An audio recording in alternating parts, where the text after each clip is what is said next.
বাবা আমাকে ছেড়ে কেন চলে গেল?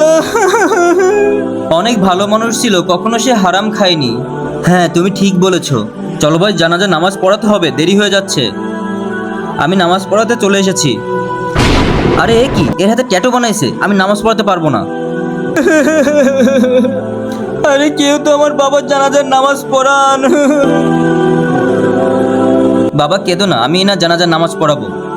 আপনি গিয়ে একটা লোহার পাত আর জ্বলন্ত কয়লা নিয়ে আসেন। ঠিক আছে ইমাম সাহেব।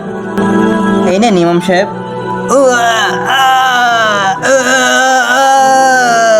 ভাই দেখেছো ট্যাটু বানানোর পরিণাম? এ দুনিয়ায় জ্বলছে আর এর রূহ জাহান্নামে জ্বলতে থাকবে। এই ট্যাটু মুসলমানদের জন্য না, এটা ইহুদি সংস্কৃতি। ট্যাটু থাকলে না উজু হবে না নামাজ কবুল হবে। এমন ভুল আমরা কখনোই করব না। আল্লাহ সবার গুনাহ মাফ করুন। চলেন জানাজা নামাজ পড়ি।